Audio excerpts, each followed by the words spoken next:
Seorang ibu warga Palestina menangis saat aparat Israel menyeretnya keluar dari pemakaman Al-Yusufiyah. Sang ibu memprotes penggusuran pemakaman warga Palestina itu. Ibu itu bernama Ola Nababteh. Sebuah video yang beredar di media sosial memperlihatkan ibu itu menangis sambil mencoba berpegangan pada batu nisan putranya. Beberapa aparat kepolisian Israel terlihat menarik Nababteh, sedangkan alat berat terus bekerja meratakan tanah di latar belakang video. Pemakaman Al-Yusufiyah salah satunya menampung kuburan korban perang 1967. Israel hendak mengubah pemakaman itu menjadi taman religius. Pelansir France 24, warga Palestina mengatakan proyek tersebut membahayakan pemakaman yang telah berusia berabad-abad dan terletak di bagian timur kota tua Yerusalem itu. Israel mencaplok Yerusalem Timur termasuk kota tua sejak perang 1967.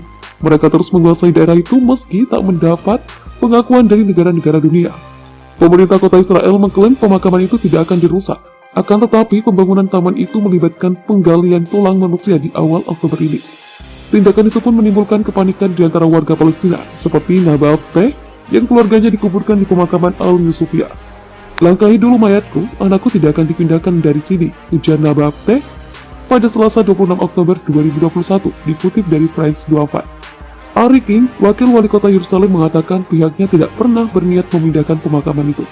Ia mengklaim pihak kepolisian Israel mengevakuasi Nababteh karena ibu itu terlalu dekat dengan pembangunan. Lebih jauh, ia mengatakan, penggalian tulang manusia sebelum ini dilakukan di areal pemakaman tak resmi yang telah dikubur secara ilegal. Ari menambahkan bahwa taman itu akan memberikan warga Palestina akses yang lebih mudah ke kota tua dengan kereta gantung. Akan tetapi para pengkritik menilai kebijakan itu akan mengubah panorama kuno Yerusalem.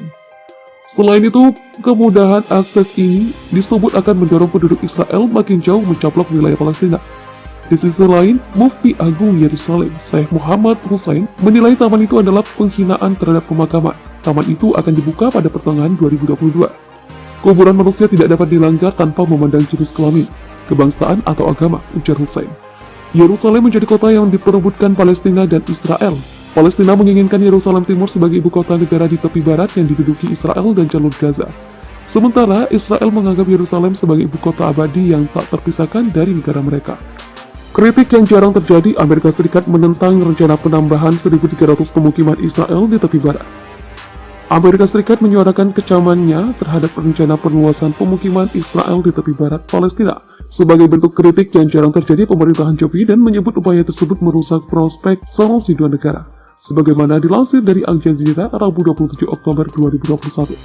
Juru bicara Departemen Luar Negeri Amerika Serikat Ned Price dengan tegas menolak desakan Israel baru-baru ini untuk membangun lebih banyak pemukiman di tepi barat. Pihaknya juga mengkritik upaya untuk secara perlahan melegalkan pos-pos pemukiman tidak teratur di wilayah Palestina. "Kami sangat prihatin dengan rencana pemerintah Israel untuk menambah ribuan unit pemukiman besok. Banyak dari mereka berada di jauh di tepi barat. Selain itu, kami prihatin dengan tertibnya tender pada hari Minggu untuk 1.300 unit permukiman di sejumlah permukiman tepi barat," tambahnya. "Kami sangat menentang perluasan pemukiman yang sama sekali tidak konsisten dengan upaya untuk menurunkan ketegangan dan untuk memastikan ketenangan." Namun ketika ditanya apakah Israel akan menghadapi dampak tertentu dari pemerintah Amerika Serikat atas rencana tersebut, Price tidak memberikan komentar. "Ini adalah kekhawatiran yang telah kami diskusikan di tingkat yang sangat senior, di tingkat paling senior dengan mitra Israel kami," katanya. "Mitra Israel kami tahu di mana kami berdiri, dan kami akan terus terlibat dengan mereka dalam diplomasi kami dalam hal ini." Tak hanya Amerika Serikat, sebelumnya, Perserikatan Bangsa-Bangsa juga telah menyatakan keprihatinannya tentang pengumuman Israel pada Senin 25 Oktober 2021. Mereka mengatakan bahwa semua pemukiman ilegal menurut hukum internasional, Israel merebut tepi, termasuk Yerusalem Timur dalam perang tahun 1967. Sejak itu, mereka telah menduduki wilayah tersebut dan membangun permukiman eksklusif bagi warga Israel. Para kritikus menyebutnya sebagai pelanggaran yang jelas terhadap Konvensi Jenewa. Dalam sebuah laporan kepada Dewan Hak Asasi Manusia PBB pada Juli lalu, pakar PBB Michelle Lane menyimpulkan bahwa pemukiman Israel merupakan kejahatan perang. Sementara itu, Dewan Keamanan PBB mengutuk permukiman tersebut dalam sebuah resolusi yang mengatakan mereka tidak memiliki validitas hukum pada 2016.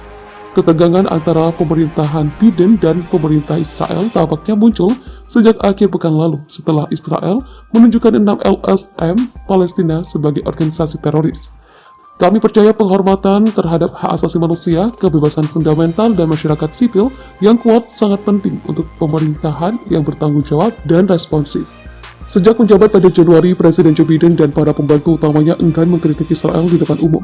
Biasanya, mereka hanya mengeluarkan peringatan umum terhadap langkah-langkah yang dikatakan merugikan solusi dua negara. Biden juga telah menolak beberapa seruan progresif Amerika Serikat untuk mengkondisikan bantuan ke Israel, berulang kali menekankan bahwa komitmen pemerintahannya terhadap keamanan Israel adalah keras.